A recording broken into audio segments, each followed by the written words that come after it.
All right, Justin Carroll, welcome to the podcast. Thank you for having me. I've been enjoying listening, and it's an honor to be invited. Really, really great to have you. I see behind you a sign that says proceed as if success is inevitable. Why is that there?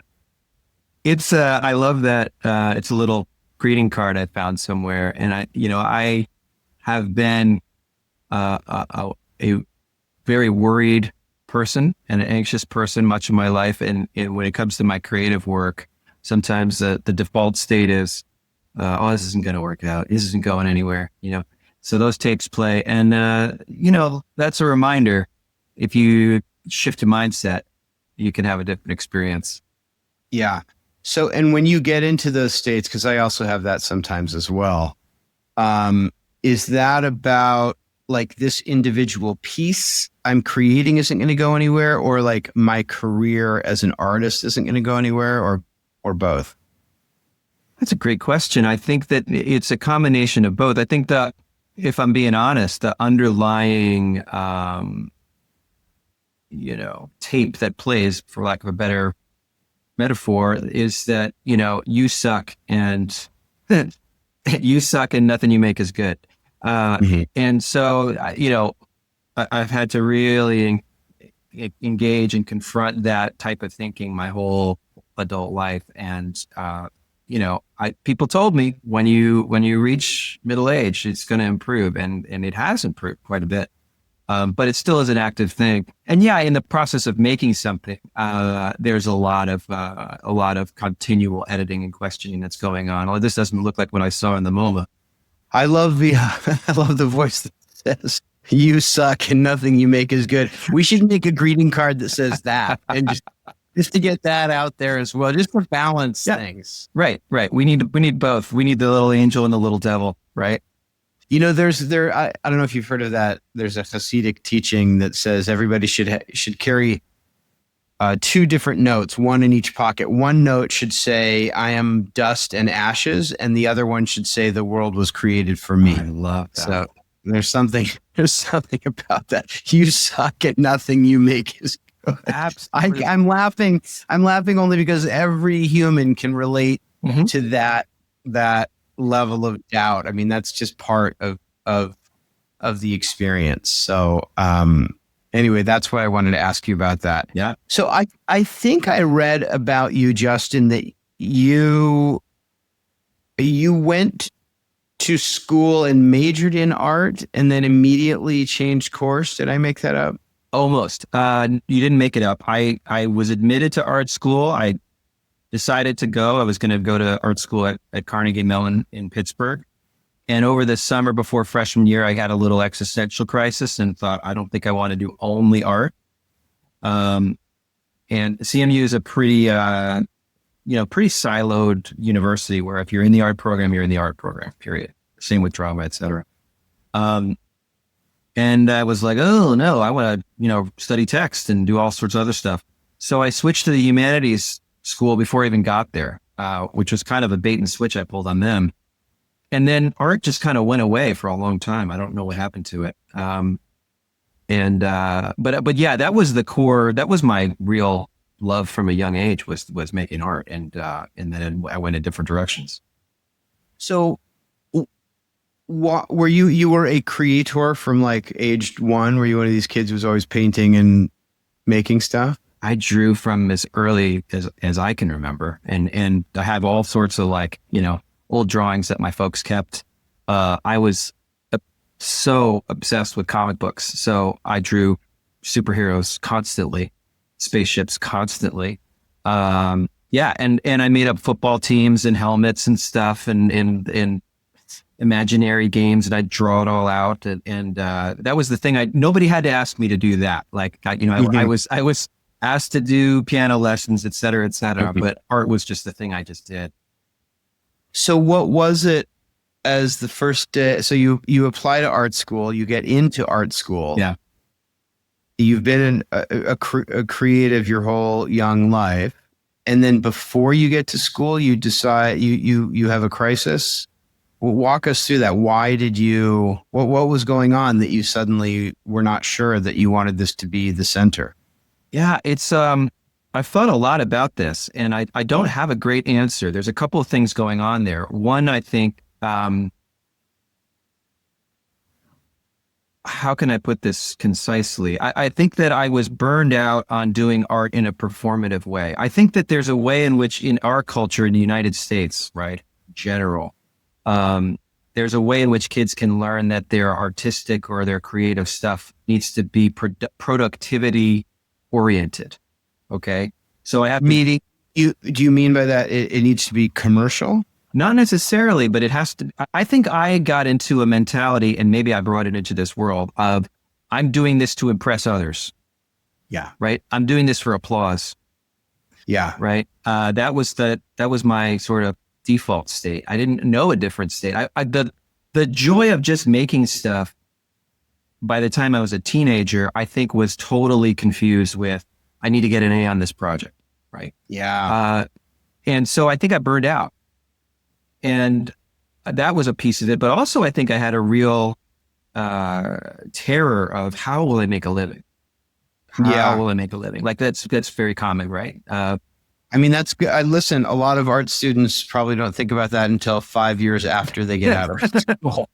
But you were thinking ahead. I was like, I didn't have any models in my life for people who were Right.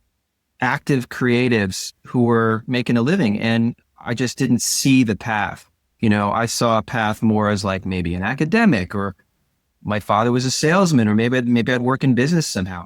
But I didn't, I think those things came together and I was just like, well, I can't do only art. Like there's other things I want to do also. So, but let me, okay. So I want to break apart the two things you just said. One Sure. is the concern about making a living. And, you know, that's a very, practical kind of concern. But before that, you said there was also this, you began to get confused about like, for whom am I making art? Mm-hmm. And you were aware that you're making it to impress other people. Yeah. And that's a really deep, that's a deep thing. So I think every artist, it seems to me, every artist has this two-sided problem, or I don't know, two-faced challenge. And one is I create because I love that state of being in creation. And to me, there's almost like this mystical religious experience of somebody who's in that zone of creation. And they're it's just them and the muse, or whatever language you want to use, them and God, them and whatever it is, the flow of the universe, blah, blah, blah. And then there's the side that, you know, if you call yourself an artist, or if you think you're making art, that doesn't mean you're making it for yourself and keeping it in your basement. Almost never. We would never know. If those people exist, we would never know it. But there's always, even the artists with the greatest integrity, you know, are ultimately trying to convey and communicate something to others. Right. So, yeah. Did you ever resolve that? Like whether you make for yourself or others, and how do you know when you're being true to your own muse? Well, it's like, that's the $6 million question. I think in terms of being a creative person, it's, you know, you put your finger right on it. It's in process for me. You know, I feel like I'm learning how to make art. First of all, in my case, doing a lot of abstract work, I'm learning how to make art without a lot of thought and curation and criticism in the process of making it, which I think is a positive thing for many art practices, is just to get into a space mentally, emotionally, where you can just make. That's the first thing. And that involves like consciously blocking out the self-critical mind, or what is that? Let's put a pin in this, because I can say a lot about this. Okay. Yeah. But in short, it involves, for me, trying to get in touch with it's a spiritual practice for me. You know, I will take a moment to meditate before I paint, because I want to be clued into whatever is coming from the muse, from God, whatever we want to call it. And also I try to move quickly, so I'm not thinking. Thinking can be a problem. But to circle back, I think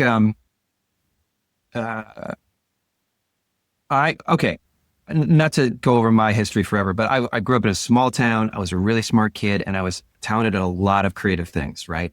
And so I got this like golden boy thing drilled into me. Yeah. And so everything I did, I think I was this way anyway, coming in the world.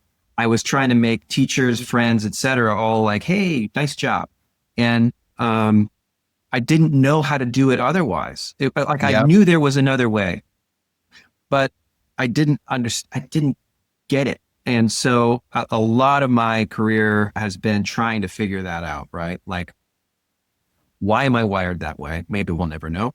And I don't like being wired that way. It's kind of embarrassing. How can I find, reconnect with the thing about me that loves to make stuff? And I want to just pause here for a second, because I so resonate with this. I was over. I'm going to take it in a different direction. Sure. So I want to look at this for a moment through the lens of parenting. You and I are both parents, and I think that there's a totally understandable tendency that comes from a place of adoration and love, where we overpraise kids and we overpraise talented kids. And I just last night, one of my children is an avid guitarist and musician, and he creates these really elaborate compositions using like FL Studio. I don't know if you know what that is. Yeah, it's it's essentially you can make multi-track recordings on it, and whenever I listen to one of his recordings, I'm really fighting this temptation just to say what I objectively think is true as far as I can tell, which is that is incredible. And instead, I'm trying to, because I think ultimately that leads to this golden boy problem that you're talking about. And because the work becomes associated with that wonderful feeling of having other people praise it, and then you get confused as to what am I doing? So I try instead to say, "Oh, I like that guitar sound. How did you arrive at that sound? Or what did you do?" I try to just be a little more of like a collaborative partner in it.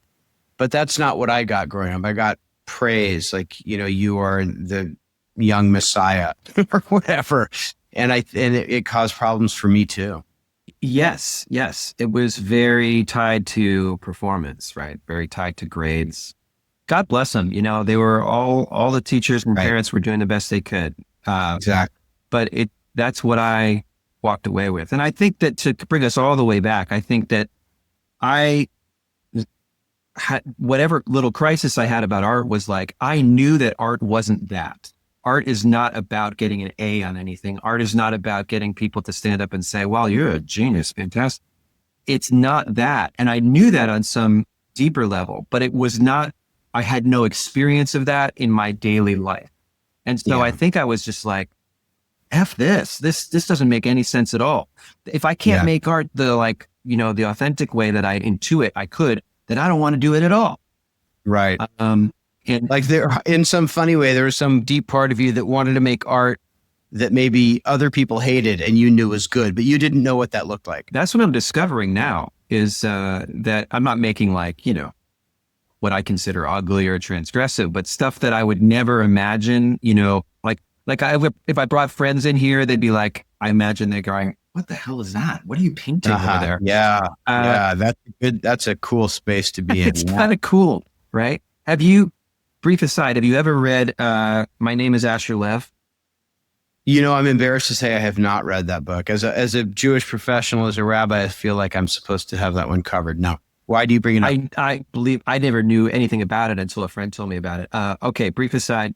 In that book, spoiler alert, he's an Orthodox kid who doesn't get a lot of support at home. His mom's super depressed. His father's involved in getting people out of Russia. He's out of the house a lot. And he's an artist. And there's no support for him in his community except for one guy at the art store.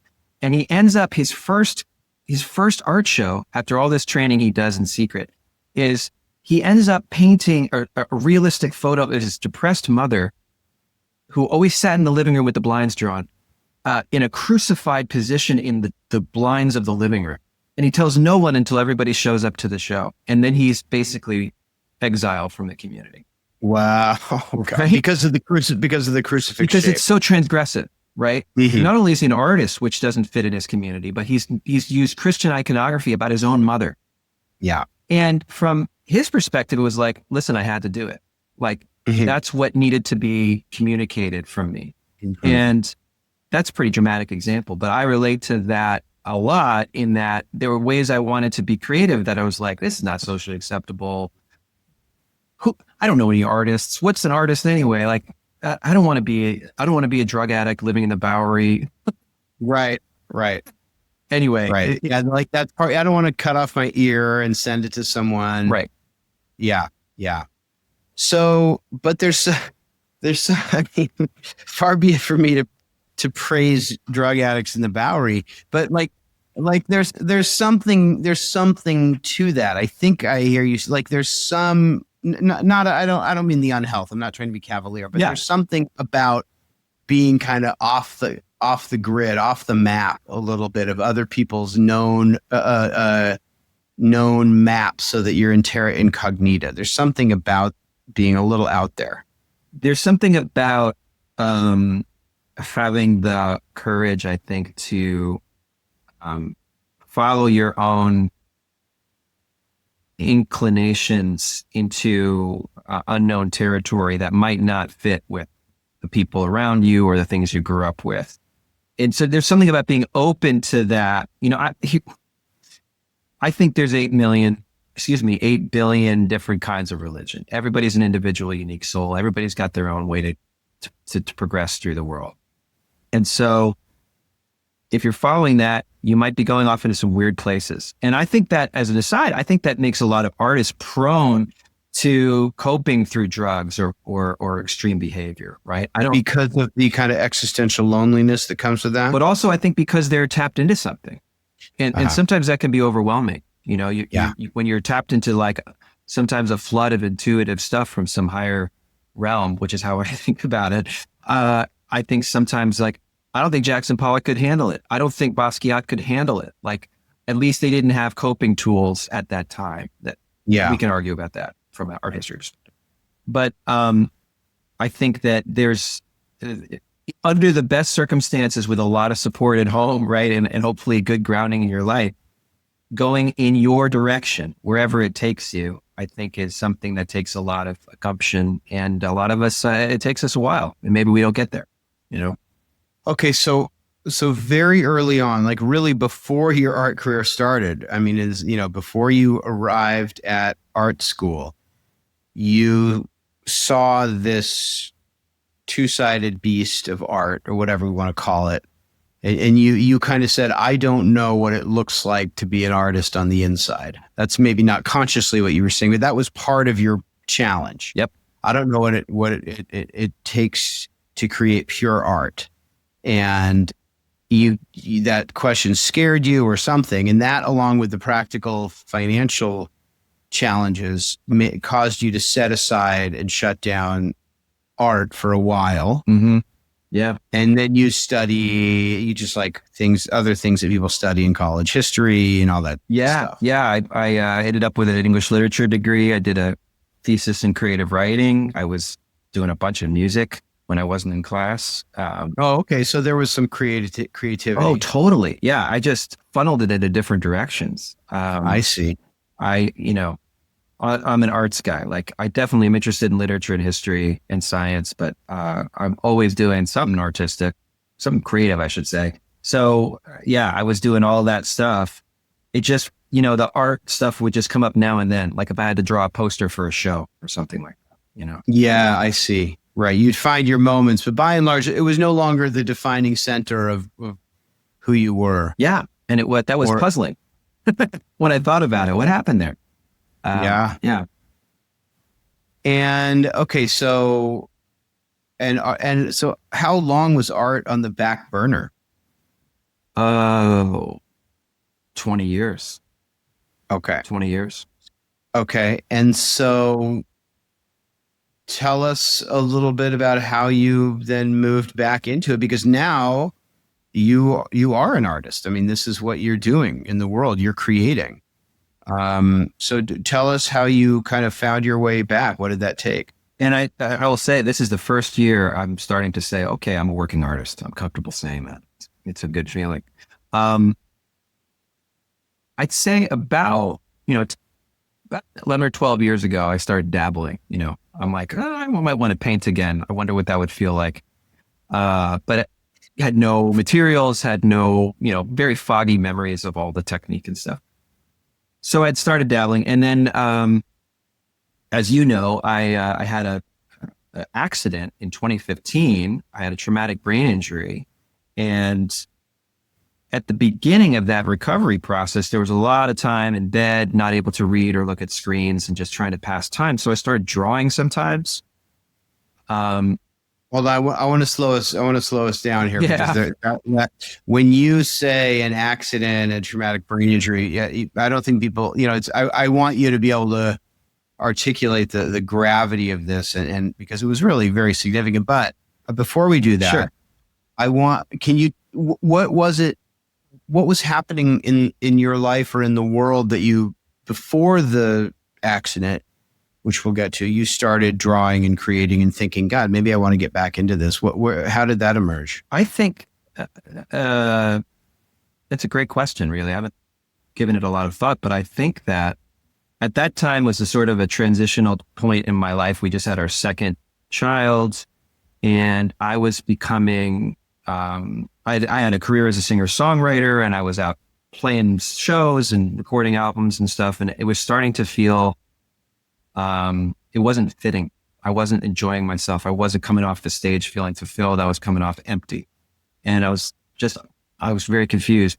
So at that time, I started to do different types of music work, theater, teaching, et cetera. And then the teaching continued. And maybe that's why at that time I was just trying to figure out, like, what's going on with my creativity? If music is problematic for me, then what's going on? Oh, I used to like to draw every day. Like, do I still like that? I think I was trying to recover it, trying to find it again. Because you were feeling a little tapped out, a little bored. Yeah.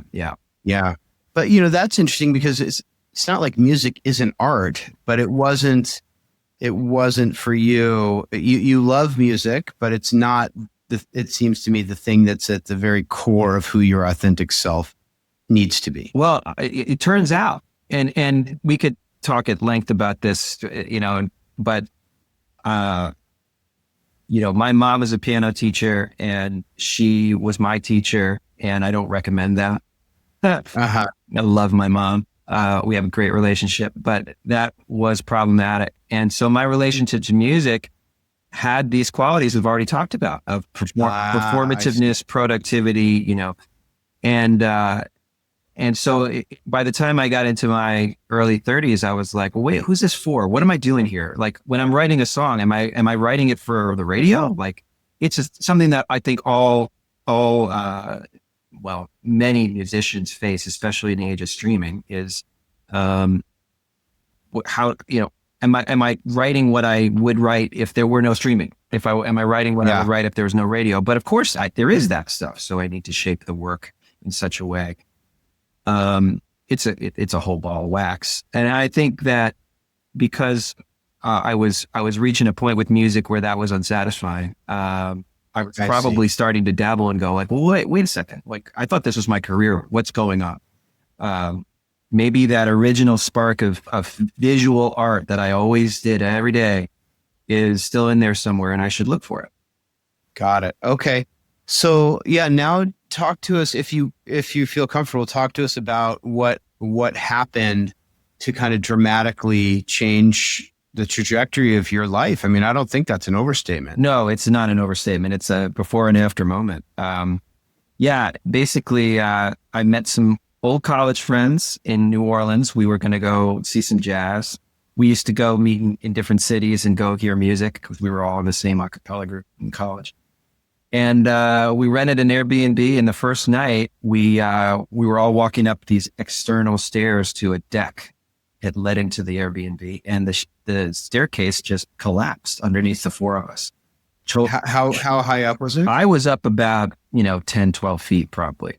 I was at the top of this staircase, and it was a sudden and freaky, would never happen again in a million years kind of thing. And so I was very lucky, although I was pretty badly hurt, and I had broken leg and some lacerations and stuff, and I hit my face, and we didn't think about it until days later, after I got home, that, well, your face is part of your head. Nobody talked to me about a head injury because I didn't lose consciousness. And my wife and I realized pretty quick, like, oh, you don't sleep 12 hours a day and keep the lights off for a broken leg, something's going on.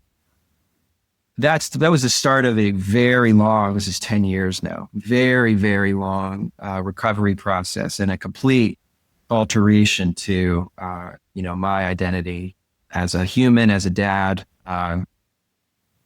There are many silver linings, and one of them is that I started to draw to pass the time, and I got from there. So, long periods, you were just sleeping a lot, and you couldn't handle light. And how long was it before you guys figured out, like, there's something going on? We figured it out right away because there was light, noise sensitivity, garbled words, poor memory, irritation, and everything that you would expect from when you read about this stuff, all the classic stuff. We were kind of shocked at how profound a change it was. I didn't really get the right help for several months because my PCP was just saying, like, hey, let's up your antidepressant and let's rest a lot, and it wasn't doing the trick. But once I started to get the right care, I started to go in a better direction. And all along, here and there, I'm experimenting with art when I can, little bits at a time. Right before the pandemic is when I started to go, oh, I think I really like this. What made you continue to gravitate towards creativity? Creativity, I think, was non-negotiable for me. I couldn't play out anymore, even if I wanted to, because my fatigue was so profound. I couldn't go out at night. I couldn't be on a stage. There were times I wasn't doing great in front of a preschool class. So that was a major factor. But also, I just found myself really enjoying the process of working with paint and relearning some of the techniques I'd once known. And I felt really, I felt very determined to not let that brain injury put me in a rut and beat me. I was like, I'm going to overcome this. I'm going to develop new skills. And also, I should say that the art was nonverbal, right? It's nonverbal. It's non-performative. I don't have to explain myself in language. Like, if we'd had this conversation 3 years ago, I wouldn't be as articulate. I don't know if I'm being articulate now, but I would not be as articulate as I am now because language has been a real challenge for me since the injury. And then the art, I just make it in my studio and I hang it up somewhere if I'm fortunate enough to have a space. I don't have to get up on stage. And so suddenly you're forced to resolve, in a way, this question that had haunted you before art school, which is, what does it look like to be an artist for myself? It's a wonderful way of putting it. And you also said something there, like, I got to do something. That is me. I have to do something creative. Like, a day cannot go by. Like, it's just compulsion, really, or it's some kind of temperament. I have to do something creative. And so, here I am finding myself so limited physically and mentally. Music is still possible. At least I can play, I can sing, but I can't perform. What else can we do? I was writing a lot, although it wasn't very coherent. I was making bad visual art because I had to relearn everything. And then I just kept at it. I just kept at it. That's the bottom line. Like, I just kept trying to learn how to do this. And eventually, and we can dig into this if you like, but being a part of Art Lab, the program that you have started for artists, like, that was, came along at a wonderful time for me in this exploration. Yes. Say more about that. Why was the timing right for you? And you were the first cohort. You were the inaugural cohort. That's right. So why was the timing of Art Lab right?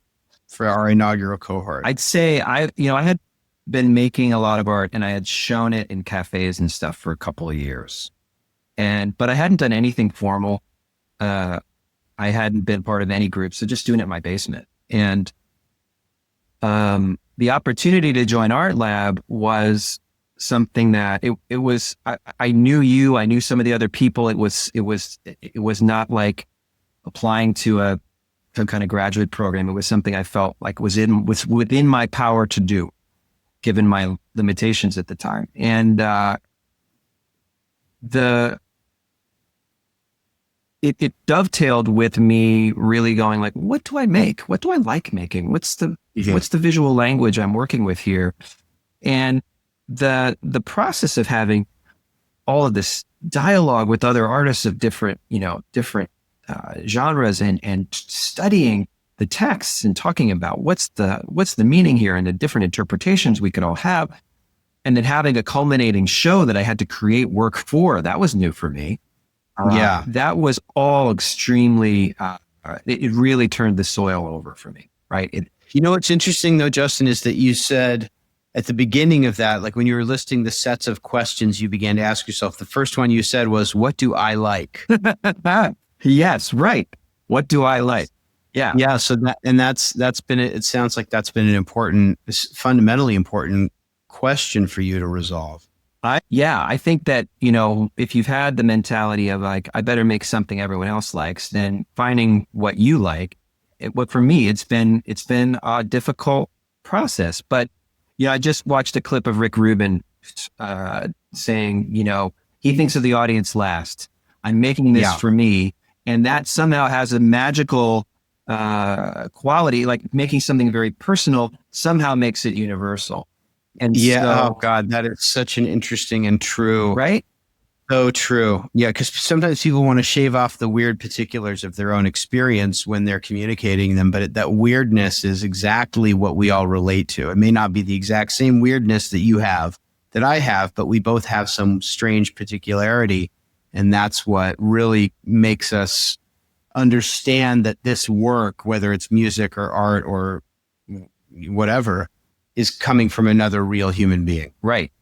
Exactly. You can tell, he said this too, that you can tell when something has been generated, calculated for an audience, right? Like, I think people will like this. You use some of the Marvel movies as an example, although I love that stuff.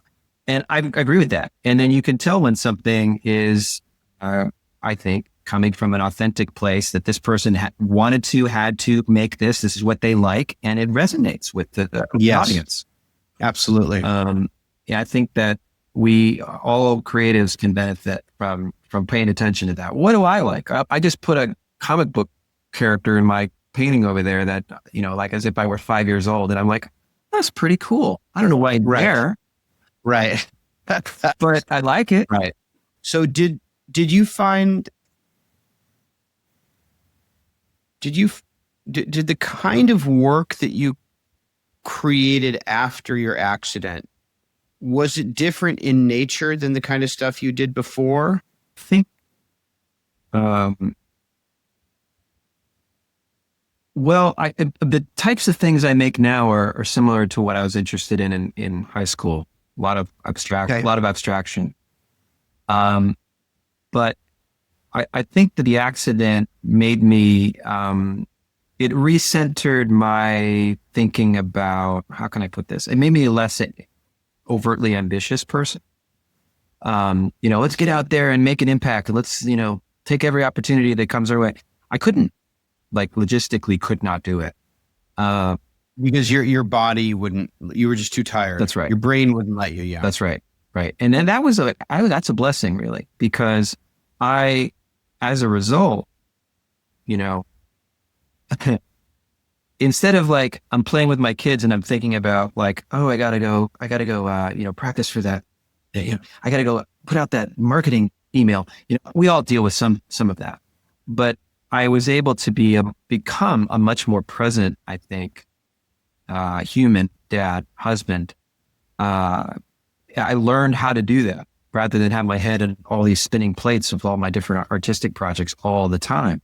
Did it change the stuff I'm making? It's it's a great question. I'd love to do a sliding doors thing and see where I would be without the accident. I don't think I'd be making visual art at this level. I don't know. So I think that's a fundamental change. It, in a way, there are gifts of the accident, and one of them was simplifying my life so profoundly that art became a very viable thing for me to do. And we're also very fortunate, like, I'm sitting in a privileged chair where my wife makes a wonderful living, and I didn't have to go back out to the workforce.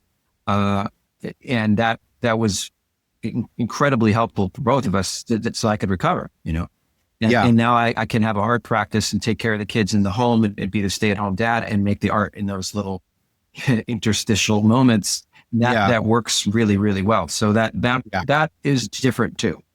Yeah. So are you, is it too much to say that, well, let me ask you, are you grateful for the accident?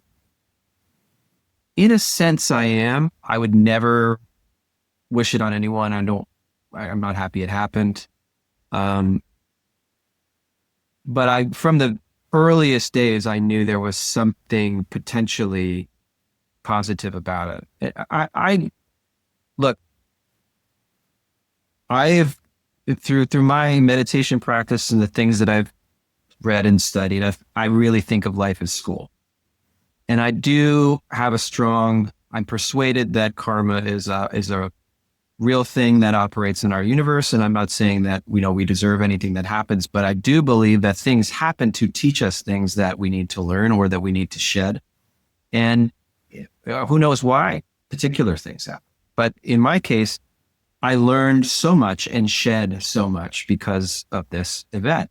And so from that point of view, yes, it's a very valuable thing to have happened. I'd love to have gotten it some other way.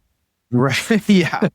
Yeah. Some way they didn't involve a lot of suffering and your life being just derailed. And yeah, sure. You've brought up meditation a couple of times. And before we turn on the camera, you were talking that's an important part of your practice as a person.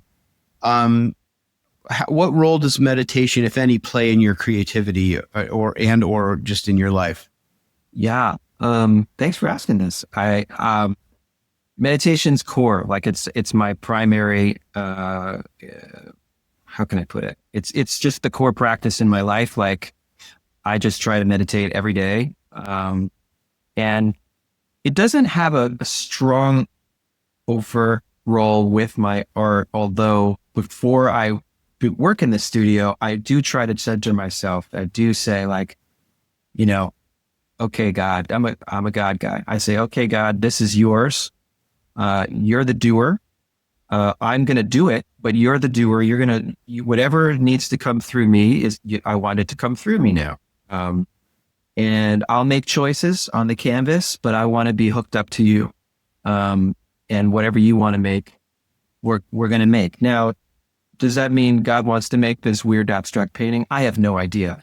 But I do know that that's how the operation of this creative process works for me. And there are times when, I reach what, some people call like the flow state where I'm just not thinking and I'm just having a good time putting stuff up on the wall. And then I step back from it and go, wow, I would never have thought to make that. And it's pretty cool. Right. So there's a process in the artistic creation where you're really trying to get your ego, yourself out of the way, try to get it out of the room. Is that accurate? 100%. Yeah.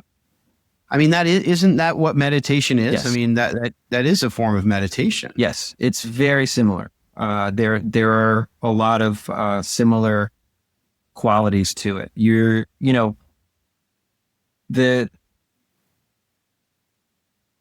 I look at it this way. I'm a soul having a human experience, right? Mm-hmm. And meditation makes me still enough to recognize that and to, I experience joy, I experience bliss, I experience a sense of expansion. Not always. Sometimes meditation's just, pretty dry, but I'm sitting in a room. Yep. Yeah. But it does happen. And my knee hurts and I'm sitting down.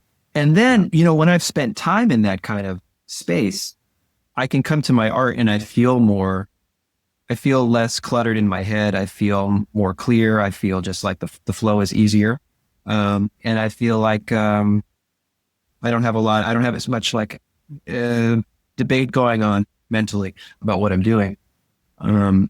And the ego can take, and he's going to come along for the ride, but I kind of just try to tell him, listen, I'm going to drive, or really God's going to drive. Yeah. Right. Someone else, the I is the ego. Right. So something is going to drive. We're going to sit back and watch it. Right. And you're going to sit there with me. We're going to watch it. Yeah. I mean, and also, that's another important component of the meditation practice in a lot of Eastern traditions is we're the observer, right? We're a witness consciousness. We're watching this stuff happen. The little I thinks they're in charge of everything.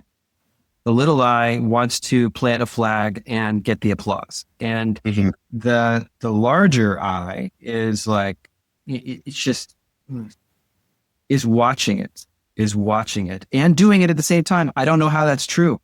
It's paradoxical.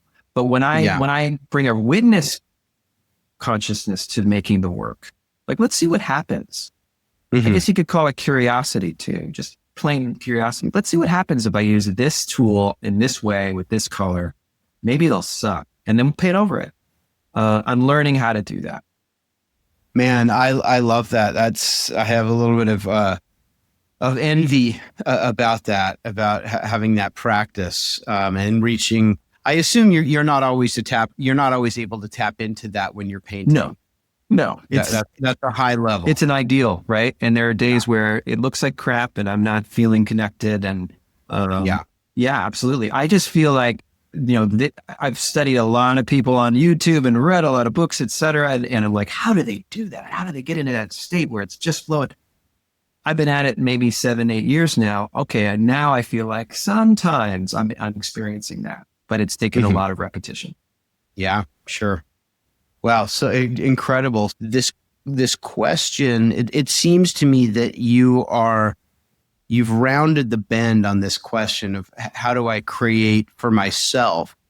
But ironically, one of the ways that you've done that is by not creating for yourself, but you know what I mean? Allowing it to kind of flow through you in a larger way. There's a kind of a hero's mystical journey somewhere in your story as an artist that's really interesting. I see that, and there it's just spirituality is rife with paradoxes. Our minds cannot resolve, and I think that's one of them that we make for ourselves, even if we don't have a spiritual relationship. You can look at any number of well-known artists, comedians, actors, whatever, and they're quote unquote making for themselves, but they're making something that has so much appeal and gives people so much joy. I think I would say that I'm a beginner in that practice, but I'm learning and it feels good. So cool. What are you working on now? I was offered my first solo exhibition next fall. Thank you. So that I am in the process of figuring out some logistics about that. How do you transport art? I'm starting to think about what the work may be. But where's that going to happen? It's a long story, but if it all works out, it's at a regional arts center in Lexington, Kentucky. I met the director. He loved my work. We have to finalize things, but if it does work out, it would be a show in their main gallery, which is awesome. But right now I'm just trying to get in the studio most days and keep working. That's really it, there's no other major projects or series going on. It's just like, that's a big deal. Congratulations. That's great. So, I want to turn the corner and just wrap up on these last two questions. So first I want to ask you, what's something you love that you want people to know about? Yeah. Oh man. We were just saying this, right? What do you like? Yeah, right. Yeah. Man, I just am about to finish Andor. It's a 2-season series, and it's like, all these Star Wars shows that have been coming out. I'm not a fan of most of them. My cousin told me, you got to watch this. I said, no, I don't want to. I started watching it. It's absolutely exquisite. Why? What about it? The script is phenomenal. It's not cliched. It's not maudlin. It's a political thriller about the start of ordinary people trying to oppose growing fascism. It's very topical. There are no Jedis in it. There's no lightsabers in it. It's just a phenomenal piece of television. And Wow. I did not expect to like it. So yeah, that's Well, thank you for that recommendation. I will maybe add that to the family watch list. Andor, it's streaming or something? yeah, Netflix? it's One of on these? Disney. I would say give it 3 episodes. The first couple, I was like, I don't know. And then I was like, Yeah. holy shit, this is good. Like Right. everybody in this is good. Right. Cool. All right. And Justin Carroll, what is the best Jewish food? What is the best Jewish food? My wife's kugel is the best Jewish food. Kugel is a Ooh. phenomenal dish. Absolutely. Savory or sweet? Sweet. Yeah. Yellow raisins. And all that? Yep. Yeah. Although a close second is the Hillel sandwich. The Hillel sandwich is arguably the best food, the Jewish food. From Passover, just because you're so hungry at that point or because of its symbolic quality? Well, that too, but also just the sweet and the savory is the it's just perfect. Yeah. Perfect. All right. So Kugel. Oh, yeah. Sweet Kugel. Mm. This was a blast and so interesting. I really appreciate you opening up in the way that you did and sharing about your process and this, massive life change that you've been navigating and the beautiful work that comes out of it. So thank you. Thank you so much. I love talking about creativity and meditation and everything. I just appreciate all the great questions and kindness. Thank you. All right, man. Good luck on the exhibition. I know I'll see you well before then, but thank you again, Justin. Awesome. Take care. Thank you. Yeah. Bye.